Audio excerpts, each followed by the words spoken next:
أنت لو أعطيت 2000 ريال أعطيته 5% الزيادة السنوية، كم حصل آخر السنة؟ حصل 1200 ريال. 1200 ريال زيادة للبنزين اللي صارت 40% هي تعادل 1440 ريال تقريبا. فحنا ما أعطينا حتى زيادة البنزين، ناهيك عن الكهرباء، عن المواد الغذائية، عن الأجارات. هل الأجارات ترتفع 5%؟ أنا أعتقد أن النسبة ربطها بالمتقاعد أبو 2000 ريال هذا خطأ. هذه تربط بواحد راتبه 10,000 ريال وما فوق، ممكن تعطيه 5% زيادة معيشة، ولكن واحد 2000 ريال أول شيء نحتاج نعدل راتبه هذا. شوف كم الحد الأدنى للمعيشة. إذا كان الحد الأدنى للمعيشة أنا أتوقع ما أقل من 6000 ريال، وهذا يحتاج إلى دراسة. 6000 ريال أول شيء نحتاج نعطيه 4000 ريال، وبعدين نتكلم عن الزيادة السنوية. إذا واحد ما عنده بيت يستلم راتب تقاعدي 24,000 ريال والسكن معدل في المملكة 20,000 ريال، فمعناته عنده هو 4000 ريال يعيش فيها. هل هذا معقول؟ والجمعيات ترفض تعطيه على أساس هذا فقير، تحول، انتهى من موظف سواء عسكري أو مدني، هذا أصبح فقير. هذا يجب الوقوف معاه، يجب إلزام الجمعيات تعطيه، مو بكيفهم، مو اختياري هذا الأمر، هذا منا وفينا. فما بالك لما يكون جندي خدم الوطن؟ هذول يستحقون أولويات. 40% إذا تقاعد وهو عمره 60 سنة وما عنده بيت، مو الخوف عليه هو نقول عمره الافتراضي 70 سنة، لا، الخوف على أسرته، عنده أطفال، عنده زوجة، وكل يعلم أن الراتب التقاعدي بعد ما يفوت الزوج يتوزع، فالزوجة بالأخير راح تحصل لها على 1000 ريال. إذا حصلت زوجة 1000 ريال كيف تدفع سكن؟ يصبحون العائلة مشتتة.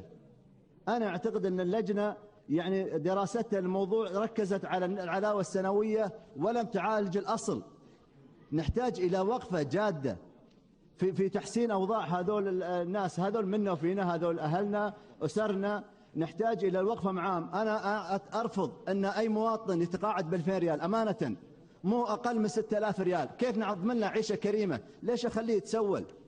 إذا حنا عجزنا من وزارة المالية تجيب دخل للمال، أو وزارة البترول أو سابق أو غيرها عجزوا يجيبون الفلوس، في اقتصاديين أكبر يقدرون يجيبون دخل للمملكة. ما نربط هذا. وإذا الصناديق فشلت في إدارة نغير إدارات الصناديق. احنا عندنا مشكلة في إدارات الصناديق كلها، نحتاج إلى إعادة تطوير استثماراتنا.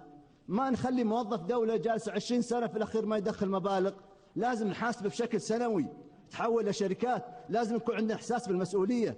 مو معقولة واحد يعيش بين 2000 ريال وإحنا قاعد نتفرج عليه. لا، أنا أرفض بشدة أمانة، وأنا أعتقد أنكم تقبلون. المفروض هذا المواطن يتعدل راتبه، وإحنا مسؤولين عن دخل.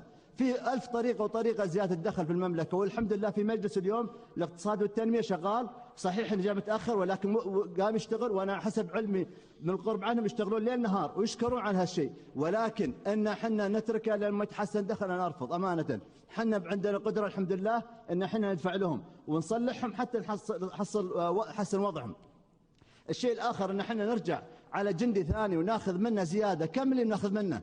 أنا متوقع ما يقل تأخذ منه 2000 ريال من راتبه. هل نروح نزيد طينة بلة بدل ما نعاد؟ يمكن هذا يشتكي، وكلنا نعرف أن الراتب العسكري الأساسي ضعيف، فكيف نروح ناخذ من الراتب الأساسي العسكري؟ بالمنطق، ولا تزر وازرة وزر أخرى.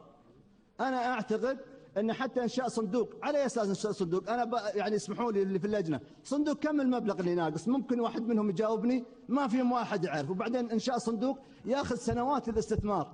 أنا أنتظر سنوات عشان تيجي الاستثمار تدخل، وديك الساعة تبتدي يوزع. إحنا محتاج إلى علاج اليوم، مش بكرة الصباح، اليوم أمانة.